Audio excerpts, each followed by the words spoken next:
Baby boy, everybody know me. So what's your best punch? The one that lands. That's what I like. Big G told me it's gonna be a blowout.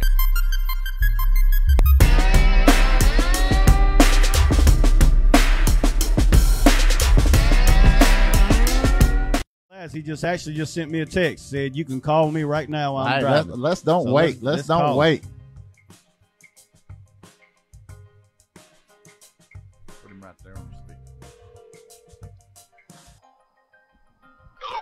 Coach Glass, man, congratulations. Congratulations. Man, I know you all smiles right now. Hey, with Coach Glass, I'm gonna pass you over here to Danny Hip. And man, once again, congratulations. We're all ecstatic here for you. I appreciate it, man. Thank y'all. All right. Hey, good morning, Coach Glass. Appreciate you jumping on here with us today. Morning, sir. Appreciate it. Absolutely. So, a game last night, man. I mean, we watched it. We listened to it. We watched it. It was maybe one of the more physical games that I've seen all year. Two really great football teams, and you know, somebody had to lose, and I'm glad it wasn't you. And I will tell you, yeah, I guarantee it. So I was telling Dennis this morning, I was watching at halftime as you were going off the field. It's been a very, very physical football game in the first half. And I don't know that, you know, I think your team's in fine shape. I think they're all great athletes, but it had to be a little wear and tear on them a little bit. How did you approach that at halftime? Yeah, well, I kind of challenged our defense at halftime. You know, when you put things into perspective, we gave up 26 points to a team that averages 49, 50 points a game. I just didn't feel like we were tackling real well. But they had a different look in the locker room at halftime than I've seen them have all year long. Kind of a beat-down look, more of a, like you could just tell the physical part of the game had been wearing on them a little bit. And, you know, I kind of got in them pretty good, and I sat back, and I walked outside for a second to kind of get my thoughts in. I thought, you know what, I need to get our seniors involved. So I went back in and talked to our seniors. I'm not going to say anything else. I'm going to let our seniors handle it. I told them and challenged them, and I made all the coaches leave the locker room and let our seniors talk. And, you know, I kind of sat outside. I could hear some of the things they were saying. And so I went back in and kind of made a little joke to kind of, you know, lighten the mood a little bit. Yeah, loosen them up. They went back out and handled business. Hey, I tell you what, that second half, it was just as physical. And, you know, I can't even imagine on your side with all the strategy that's going back and forth. The game really, it was an ebb and flow on both sides, kind of a slower pace in that third period. But, man, the fourth period, what I would like to hear about is, all right, you're all tied up or you got the ball with a chance to win. How did your team feel from there? I mean, when we got the ball back tied up with 2 minutes and something to go, I knew we had it.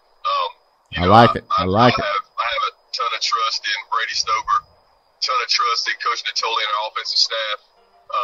You know, Coach Natoli. People don't realize the unsung hero of this season is Mike Natoli and our offensive staff. I mean, he has done a great job of preparing our kids and preparing our staff and preparing Brady. And like I said, I can't say enough about that guy. I mean, we're not here without him.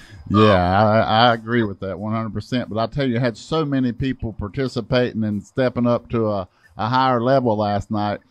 Big plays in the secondary, big plays from your running backs, your quarterback. Where I was at when you got that ball with like 2 minutes and 3 seconds or something to go in the game, I was wondering, do they have enough gas up front with those big men to hold the play, to be able to pass, to create a hole, to make that? And, man, did they ring the bell or what? Oh, yeah. I mean, our offensive line, like I said, you know, we're small. They put a story out about, you know, how small our offensive line was and everything else. And I don't – that doesn't bother me at all. Our kids are absolute animals up front. They play tirelessly. Henry Pitts, our left tackle, didn't come off the field all night except for 1 or 2 special teams plays. And he starts at defensive end and an offensive tackle and had to block big number 9 all night. That linebacker they had that was, I don't know, he might have been 30 years old. He was huge. You know, and then to turn around and have to, you know, get hit and beat on by 65 and 56, the pullers they had. You know, so, and then, you know, we got kids like Aiden Hobus, who's 175 pounds soaking wet and actually played for me at Lincolnton as a wide receiver as a freshman. He weighed about 120 pounds.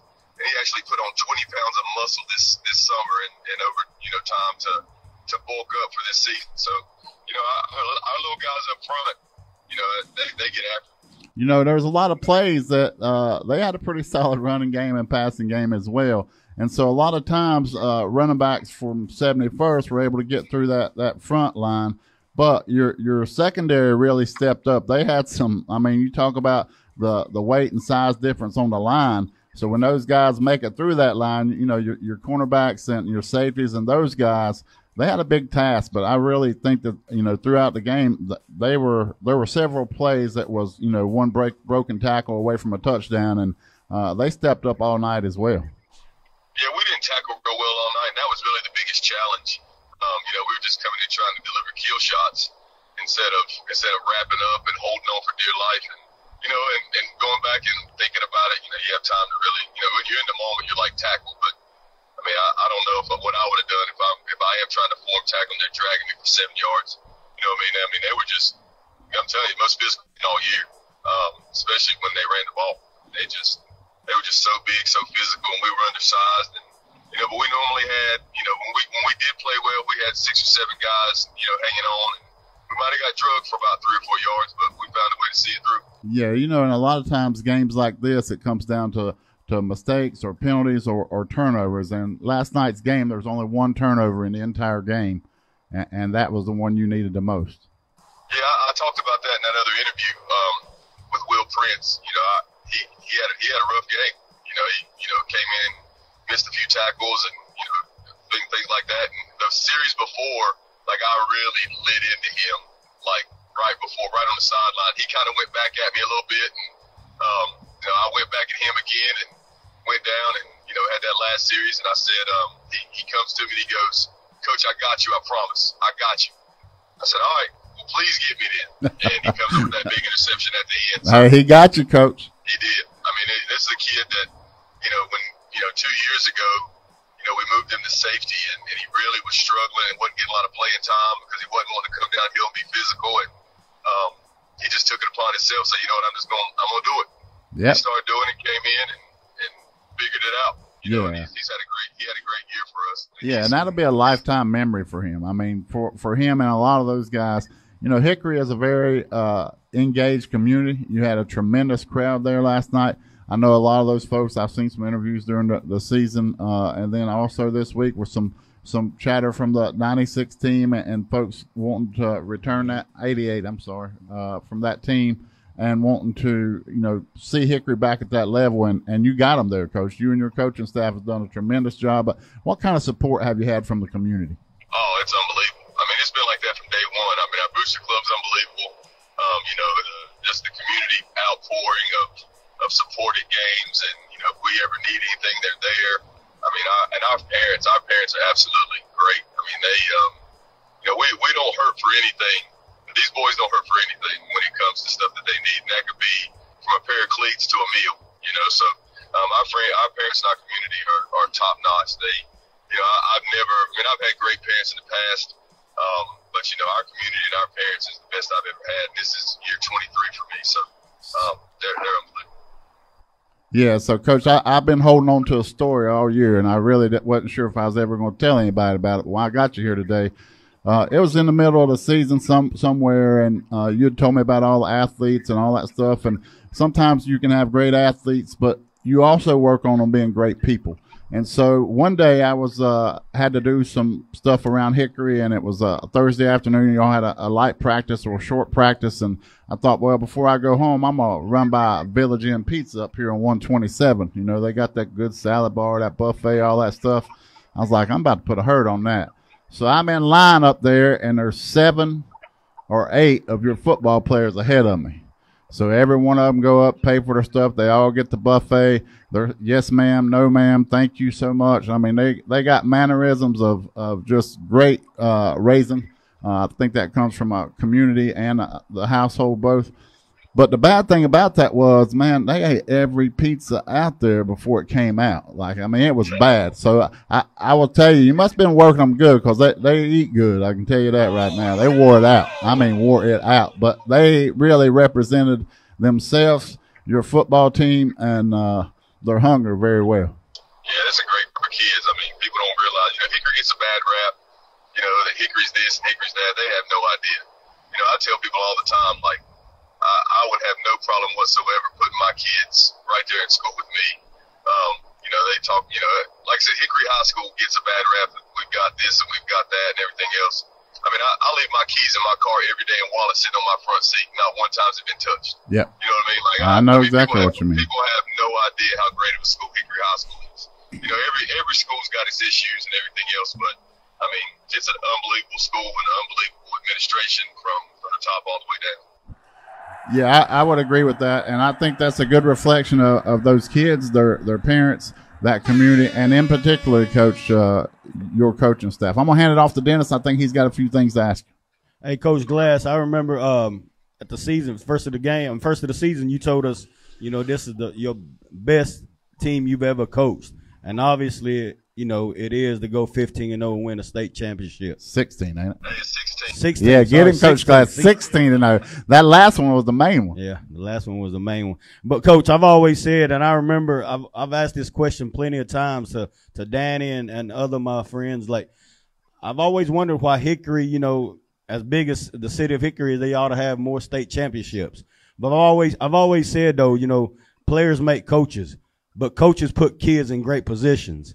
And I tell you what, they got a heck of a coach at Hickory right now, and coach and yourself, and it proved it to win a state championship since 1998. You know, I really think it comes down to, I mean, I've got 10 assistants that do a great job.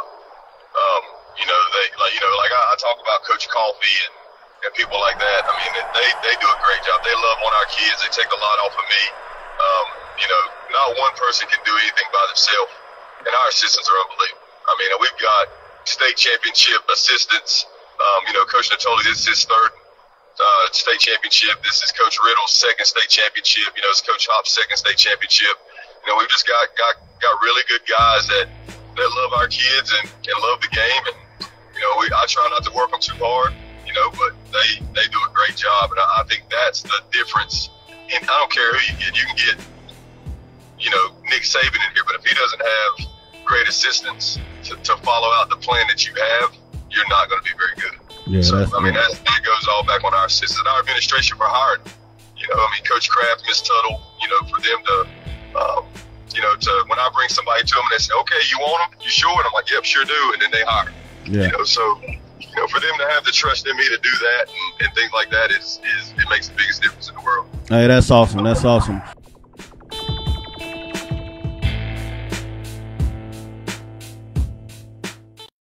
Who we got? Nicole, who you got? Super Bowl pick. Chiefs and Eagles again. Oh, Nicole, I like Nicole. He said Chiefs and the Eagles. Hey, Flip laughing back there. That's all right. He don't hear nobody saying Dallas, does he, Nicole? Who you got, young man? Chiefs and Eagles. Oh, I like these young boys. Who's your daddy? Who's your parent? Oh, I like that. Chiefs and the Eagles. Hey, they said same rematch. You like football? Steve Henry, let's go to Steve Henry before we go over here. Steve Henry, come over here. Meet me halfway. Super Bowl picks. It's going to be Baltimore and Dallas. Baltimore and Dallas. Steve Henry said Baltimore and Dallas. Oh. Steve said Baltimore and Dallas. Hey, it could be. Oh, is Steve a Dallas fan? All right. Who you got, Robert? You already know who I got. San Fran, all the way. I don't care who else there. He said Robert said the whole AFC. The whole AFC. Okay, Robert said San Fran. San Fran said Robert said San Fran against everybody. Who you got, young man? Roll with the Uncle over there. Baltimore and Dallas. You a Dallas fan? All right. Sherrod. Niners and what? Yes. And the boys out of Buffalo. Niners and Buffalo. That was my pick. Niners and Buffalo. Hold on a second. Chiefs and Dallas. Chiefs and Dallas game. That might not be a good Super Bowl. That might be a blowout. KK, who you got? I'm going to go San Fran and Baltimore. Oh, hey, that's a Monday night game this week. That's Christmas. Yeah. Who you got? Okay, my man said he don't care. So just say Eagles. That's all you can say. Eagles. Who you got? Baltimore or Philly or San Fran. Okay, I like that.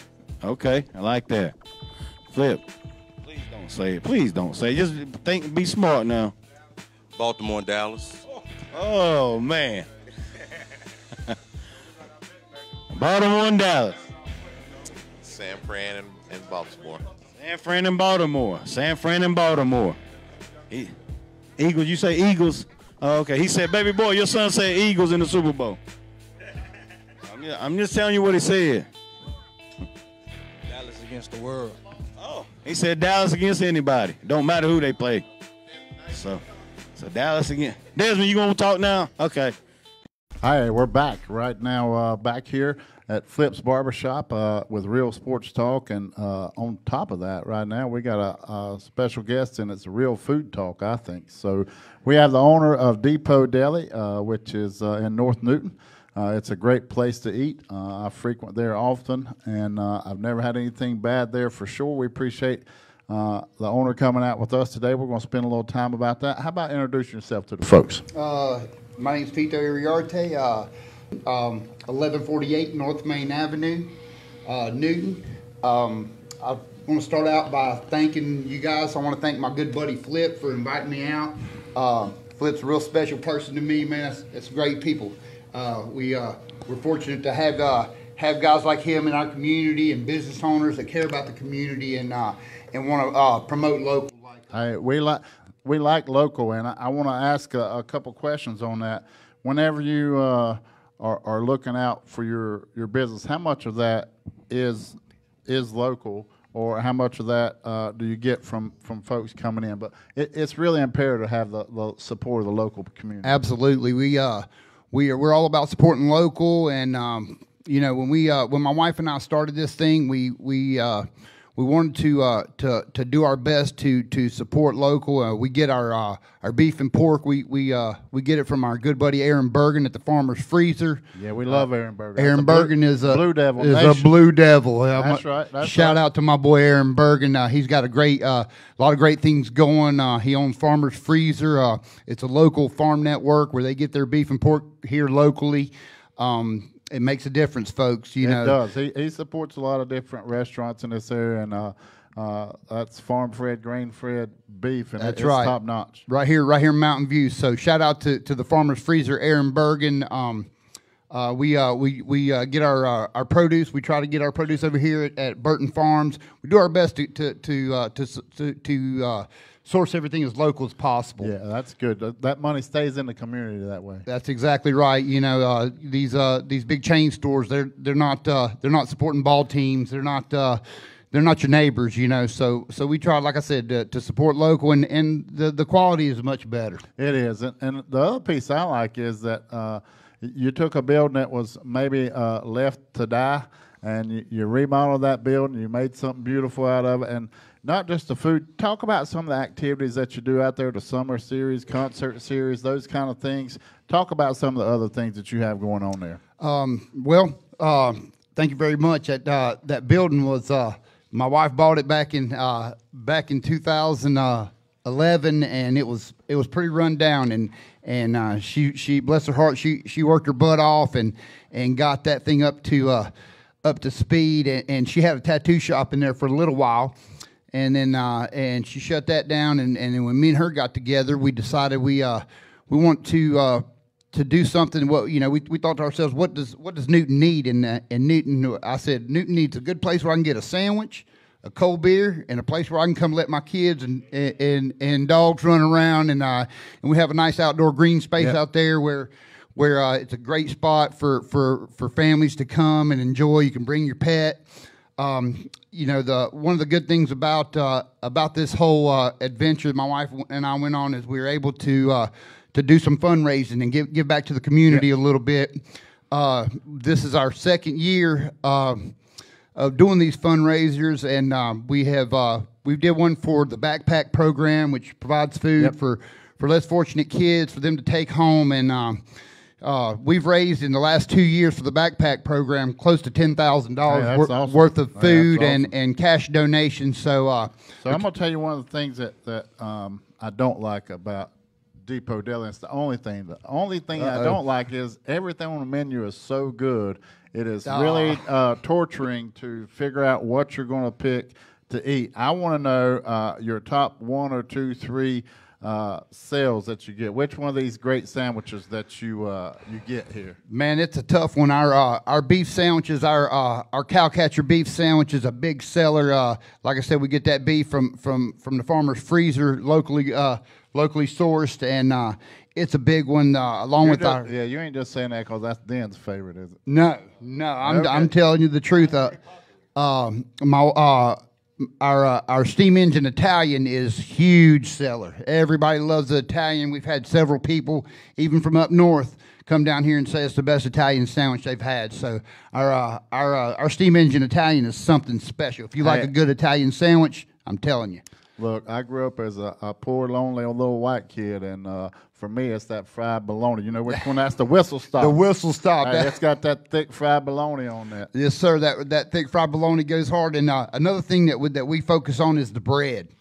Yeah, fresh. The fresh baked bread, that's a must, and we use real butter and a special blend of herbs and spices we put on there, and it's something special. Hey, we're certainly glad to have you today. I know that we got some other guests that we're going to talk about. We're going to talk about a few little sports, but we certainly appreciate all the things that you do within the community and in the sports community as well.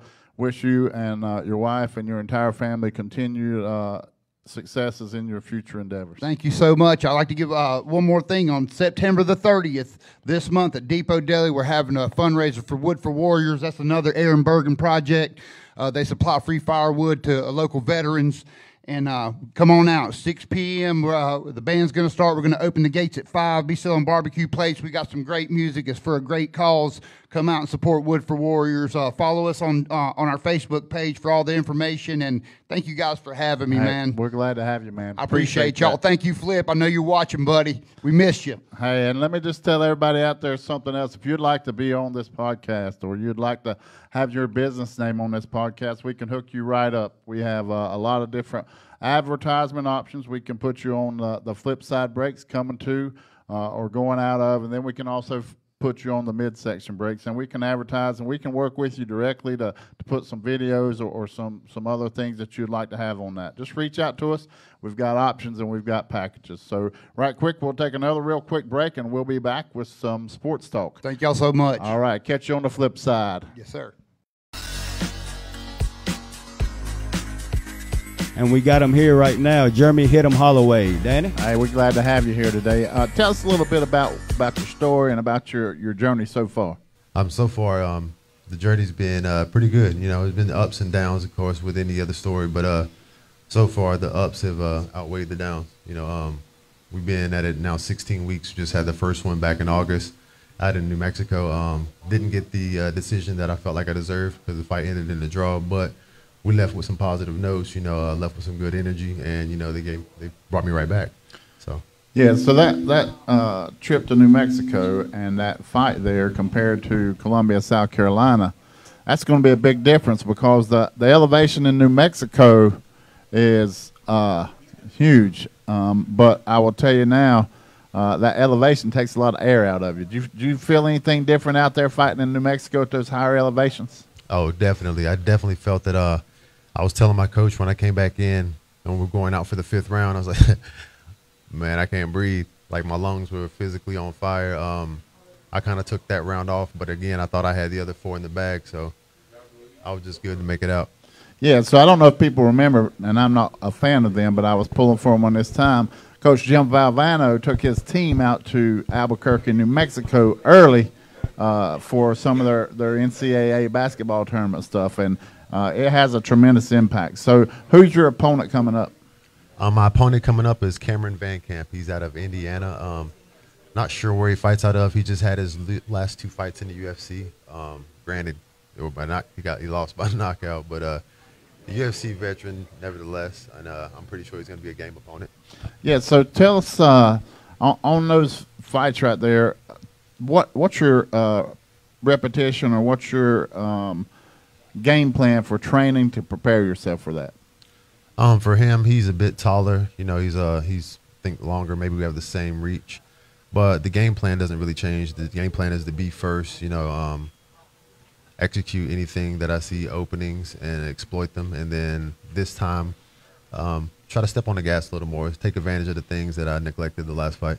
So just to make sure our listeners can understand that, bare knuckles, is it the exact same rules as boxing, just without gloves? Yes, sir.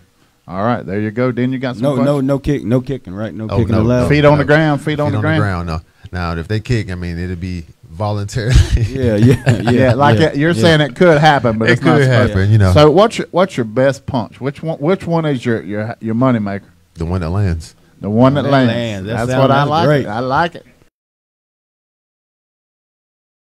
My dad loved watching Antoine